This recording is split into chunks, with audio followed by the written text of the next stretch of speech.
Bom dia a todos, bom dia meus alunos, bom dia minhas alunas. Eu tinha gravado um vídeo, e esse vídeo é com a luz apagada, eu acho que ficou muito escuro, eu vou regravar. E aí vocês me deem o feedback se vocês preferem, porque ali atrás fica melhor com a luz escura, mas fica muito escura a minha parte. Aí a gente vai ajustando ao longo do curso. Esse é o nosso segundo vídeo, mas a primeira aula nesse modelo de regime especial à distância, né? E eu trago aqui hoje pra gente debater, eu já deixei de forma provocativa, tá dando pra ver o laser aí, ó, com a luz apagada? Eu acho que eu vejo o laser, tá vendo? Eu tô vendo. Eu deixei aqui a estrutura na aula passada da hidroxicloroquina, que tá em alta, e aqui eu coloquei o mosquito prego, que é o mosquito anófeles, vetor do plasmodium, que é o causador da malária, né? E por que eu deixei ele aqui?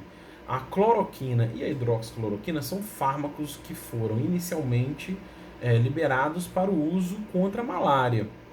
Mas com o tempo, descobriu-se outras aplicações para a hidroxicloroquina. Então a gente tem aqui a aplicação dela para lúpus, olha ali, ó, lúpus, e para artrite reumatoide. Aqui a gente tem a mão, né, uma mão comum, saudável, e aqui a gente tem uma mão com problema de artrite. Então são formas que a gente tem no avanço da ciência de descobrir outras aplicações para o fármaco. E o que cabe a nós aqui no nosso curso? A gente tem que pensar que a gente está num estágio de transição. A gente sai das disciplinas de base do curso, né? A gente tem química geral, química analítica, físico-química, química orgânica, anatomia, e a gente está biologia celular. A gente sai dessas disciplinas e agora a gente começa a reconectar esse banco básico de disciplinas numa forma aplicada. Então, quando vocês forem ao longo do curso estudarem farmacologia, o que significa farmacologia? O estudo dos fármacos, o estudo da ação dos fármacos, né? O que o nosso organismo faz com o fármaco, o que o fármaco faz com o nosso organismo. Então, um monte de coisa precisa estar conectada: fisiologia, química orgânica, os conceitos de química geral. Então, no nosso caso de química farmacêutica, que a gente vai fazer lá na frente, que a gente estuda a correlação da estrutura do fármaco com a atividade, essa base de química orgânica que vocês tiveram, química geral, ela também é estruturada. Então você vai fazer uma disciplina de controle de qualidade, né? O controle de qualidade é uma aplicação da química analítica. Então só para a gente lembrar. Então nesse caso, a química medicinal, química orgânica medicinal, a gente está fazendo essa transição da orgânica básica. Então no nosso caso, é importante a gente começar a compreender, voltando aqui, a gente começar a compreender a estrutura química, os grupos funcionais, a solubilidade, como que eu posso, a partir daquela estrutura, pensar em solubilidade meio diferente, se ela vai atuar como ácido, como uma base, que a gente já fez, né? Lembrando que esse nosso curso, a gente já fez a parte dele inicial, presencial, e aí a gente teve esse problema especial, e eu passei essa semana montando esse plano estrutural, e agora que a gente tem o primeiro vídeo já foi, a gente começa agora esse é o primeiro vídeo. Vale lembrar para vocês não usarem só a aula como ferramenta de estudo, né? Eu já falo isso na aula para vocês. A aula é uma ferramenta para a gente discutir, para clarear ideias, para a gente debater, mas eu vou mandar a bibliografia, eu vou mandar conteúdo complementar, vocês têm o grupo com os monitores também para fazer esse debate dessa forma especial, e a gente vai, ao longo do curso, ajustando as pontas. Mas aqui voltando, hoje a gente vai no nosso curso dar início ao conceito de substituição eletrofílica aromática. Então vocês já aprenderam na química orgânica básica esse tipo de reação e já aprenderam o que é um composto aromático. Então eu vou falar aqui de forma resumida qual que é a ideia de aromaticidade que vem originalmente do conceito de aroma, né? Substâncias que liberam aromas, mas que não é isso mais o conceito para química orgânica. Quando a gente fala em conceito aromático, ele pode ser uma substância sem aroma nenhum, como é o caso do ácido acetilsalicílico. Se você pegar uma aspirina aí, fizer o teste, a aspirina tem formulação, né? Ela tem um monte de outras substâncias, mas a matéria-prima em si ela é branca e ela não tem cheiro. Então hoje a gente tem outros conceitos para aromático, mas ela tem um pouco da origem dessas substâncias que têm aromas, né? Mas ok, isto dito, a gente vai pensar a gente vai discutir aqui na descoberta do benzeno, que não é o objetivo do nosso curso. A gente já falou, vocês já viram esse tipo de coisa lá na Química Orgânica, então mas eu vou mandar uma lista de exercício básica sobre essas coisas, vocês debatam com o monitor também, mas aqui a ideia nossa é pensar no conceito da síntese usando a estratégia de substituição eletrofílica aromática para a ideia aplicada. Mas vamos fazer um lembrete, né? Nessa primeira aula a gente vai fazer um lembrete. Então, o Kekulé, que estudou e propôs para gente a primeira ideia da estrutura do benzeno, composto do benzeno. Lá nessa época ficou famoso a ideia dessa cobra, o infinito, né? A cobra engolindo ela mesma num conceito de infinito. Isso aqui ficou famoso. E por quê? De onde nasceu isso, né? De onde nasceu esse símbolo? O Kekulé imaginava, isso aqui está errado, ele imaginava que existia, lá em 1865, ele propôs a estrutura do benzeno, mas ele imaginava que existia um equilíbrio entre as duas. Então essa setinha aqui, ela é uma setinha de equilíbrio, que é a que a gente usa para ácido base. Então prestem atenção nas setas. Aqui, o conceito que o Kekulé trouxe era de que essa estrutura se convertia nessa e essa se convertia nessa, num equilíbrio químico. Mas esse conceito já caiu por água abaixo. Esse conceito está errado. Então a gente não tem mais sustentabilidade para essa proposta, que foi a primeira. Hoje, a gente já sabe, e aí prestem atenção nas setas, olha aqui no vídeo, tá dando certo, ficou legal. A gente já tem agora a setinha adequada, que é a seta de ressonância, né? Estrutura de ressonância, tá dando para ver ou tá na frente? O que significa estrutura de ressonância? Então, para quem tem dificuldade nisso aqui, já vale o desafio agora de propor, de fazer as estruturas de ressonância do benzeno. Então, quem tem dificuldade em ressonância já é a hora, usa agora, treina no caderno, pode me mandar, manda para o monitor primeiro, pode mandar ideia, tem muita dificuldade com isso, pega para fazer, porque isso é o conceito de química orgânica, vocês veem no segundo período. Mas não tem problema, tem dificuldade agora, vamos fazer de novo, vamos retomar. Então, conceito de ressonância não é equilíbrio, cuidado com as setas, Essa seta, quando você põe essa seta, você está me dizendo que você entende o conceito de ressonância e que você sabe que as duas substâncias coexistem, né? Elas existem ao mesmo tempo, existe uma distribuição eletrônica, que é o melhor conceito que a gente tem para ressonância, e essa distribuição eletrônica, por teoria de probabilidade, faz as duas estruturas coexistirem ao mesmo tempo, e a gente representa com essa setinha aqui. Beleza. Isso dito, a gente vai na teoria de ressonância. Quando duas ou mais estruturas de Lewis podem ser escritas de uma mesma molécula, para uma mesma molécula, e ambas se diferem apenas na posição dos seus elétrons, a gente tem, essa é a teoria original de ressonância, que a gente pode representar, olha aí no vídeo, a gente pode representar com essa setinha. E há também formas de representar colocando esse círculo no centro.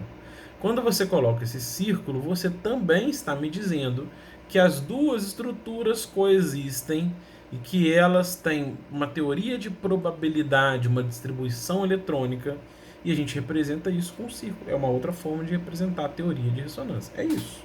Resumidamente é isso.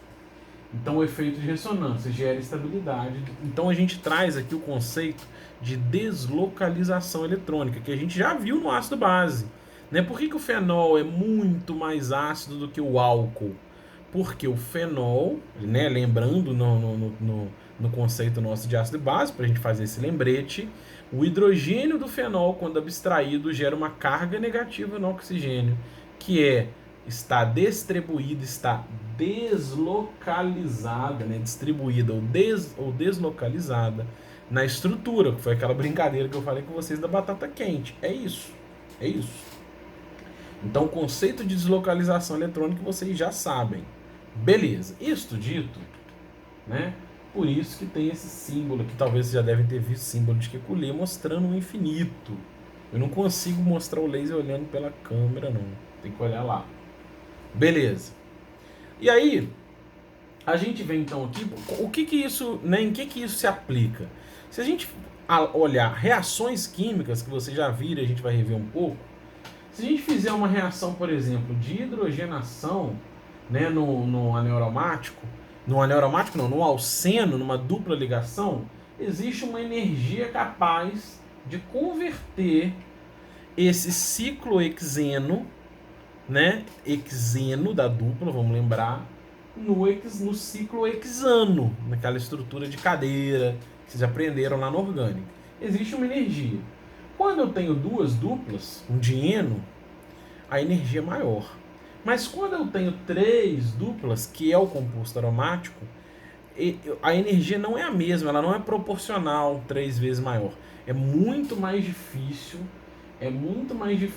eu conseguir, isso aqui é o esperado, é muito mais difícil eu conseguir reduzir, hidrogenar um anel aromático ao ciclohexano, aqui embaixo.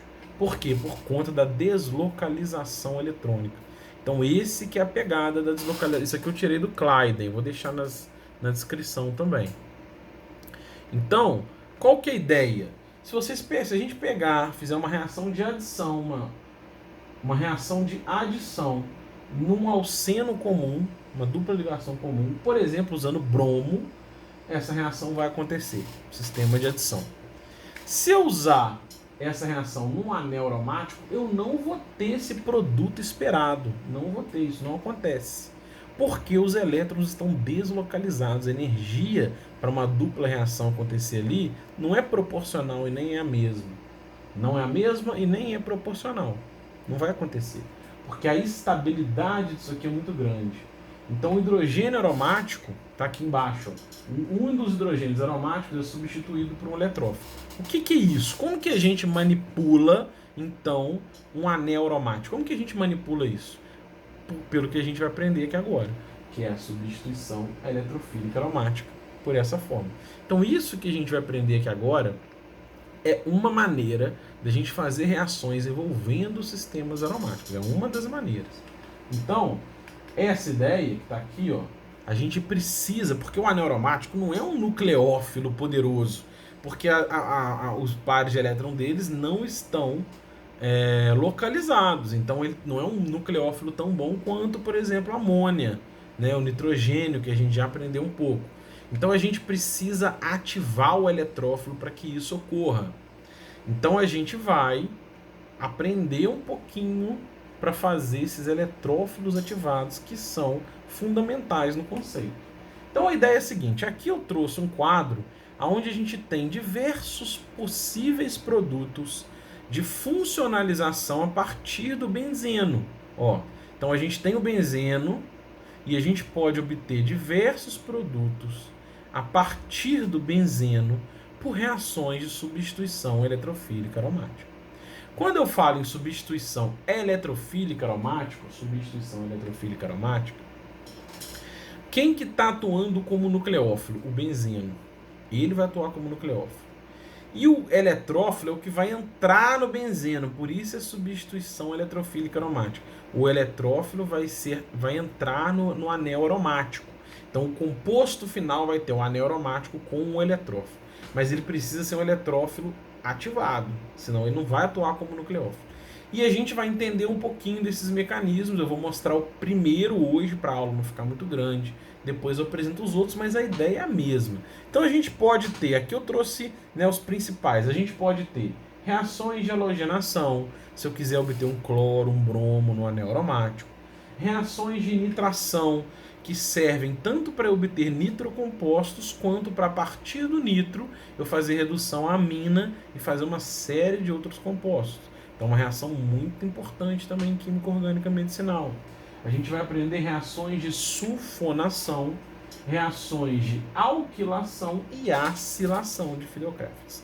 Então essas são as principais que a gente vai ver. Hoje a gente vai começar vendo a reação, o mecanismo geral, tá? Isso aqui é o mecanismo geral, vai valer para todos.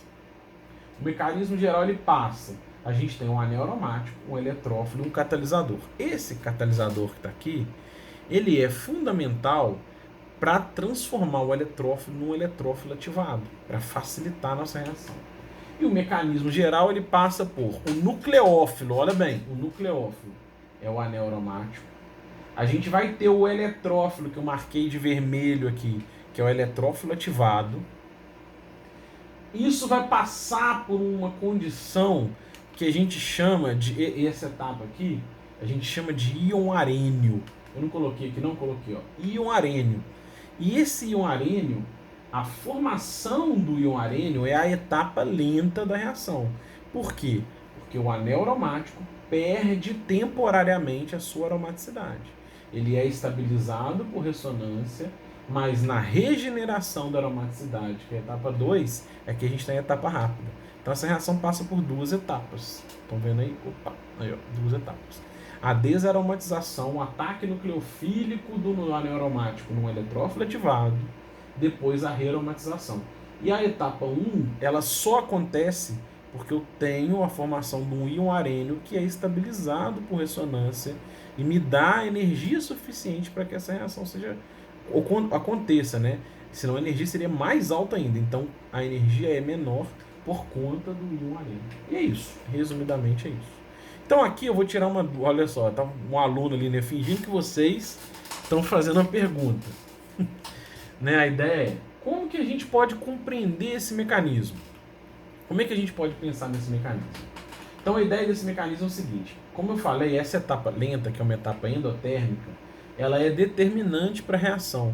A reação, se essa reação aromática não ocorrer, a culpa é disso aqui. É disso aqui, dessa primeira etapa.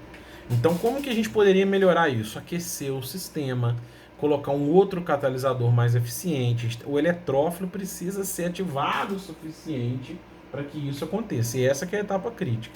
Uma vez que isso aconteça, a gente vai ter a segunda etapa, que é a etapa rápida, que é a rearomatização do sistema.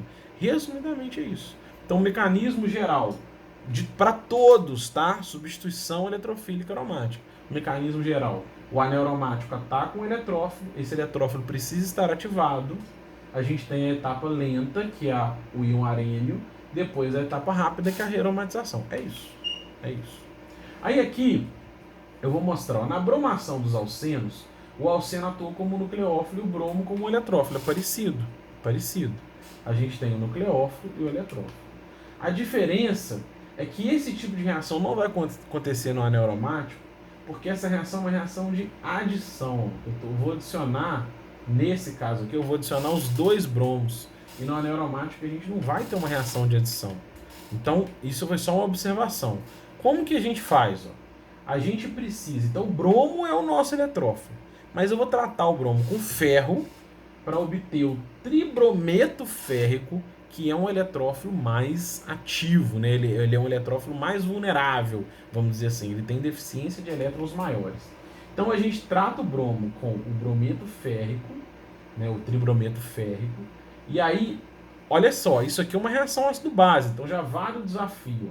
Primeiro, quem que é o... Vamos lembrar para a gente conectar o curso, a aula passada, né? A nossa parte presencial. Quem que é o nucleófilo dessa reação? É o bromo, porque ele tá, o par de elétron do bromo está entrando no orbital vazio do ferro. Então ele é o nucleófilo da reação. E é uma reação ácido-base. Quem que é a base? A base é o bromo e é uma base de Lewis, porque não envolve próton. Tem a ver com movimentação de par de elétron.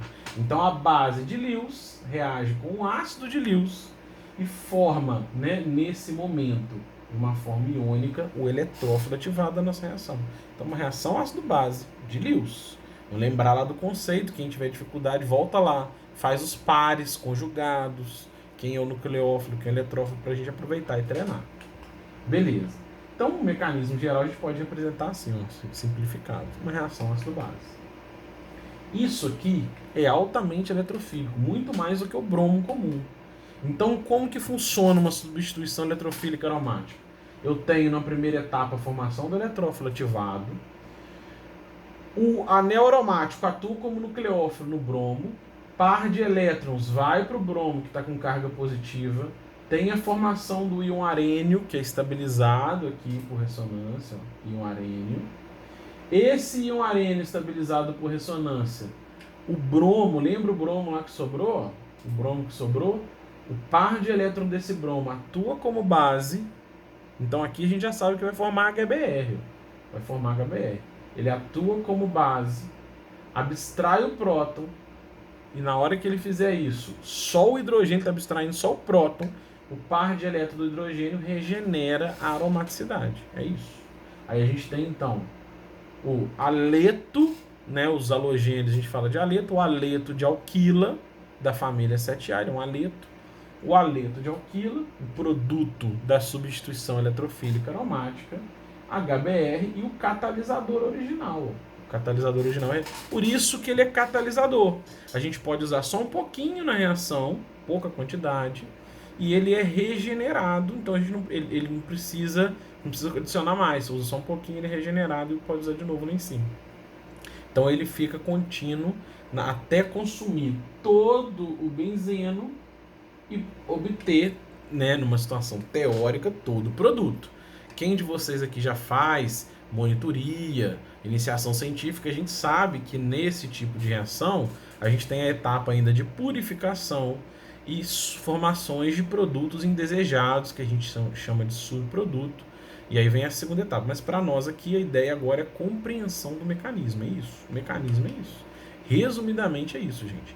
E eu vou encerrar agora. O que faltou aqui? Ah, tá. O catalisador. Eu vou encerrar hoje esse primeiro vídeo nosso de aula com um desafio. Que eu quero que vocês me entreguem. Pode ser em grupos, se quiserem fazer em trio, aí, em quarteto, pode. Mas eu quero que vocês me entreguem até sexta-feira. Para essa semana. Então, para essa semana, quais são as tarefas? Assistir o vídeo 1, que não viu. Assistir esse vídeo. Eu vou mandar alguns materiais digitalizados, vocês vão treinar com o monitor e vão fazer esses desafios. Talvez eu já grave o vídeo continuidade ainda essa semana. Vou ver. Mas para não ficar tão grande, tão cansativo, a gente para aqui para esse conteúdo inicial. E qual que é o desafio? O benzeno foi reagido a uma temperatura ambiente com cloro na presença do cloreto de alumínio. É parecido, hein, gente?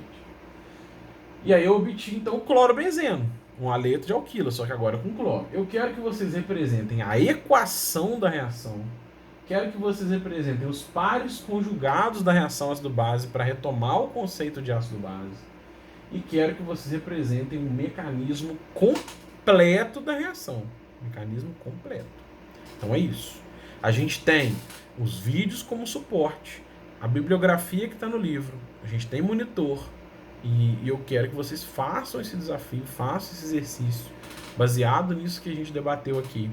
E eu vou começar o próximo vídeo a partir disso. Mas antes de eu mandar o próximo vídeo, eu quero que vocês me mandem isso aqui. Podem me mandar na forma de dupla, de trio.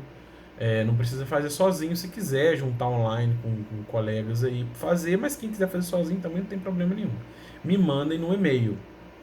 Se vocês quiserem, eu vou mandar para vocês essa aula também. Eu vou deixar registrado o e-mail que eu criei para a gente colocar o canal da nossa turma.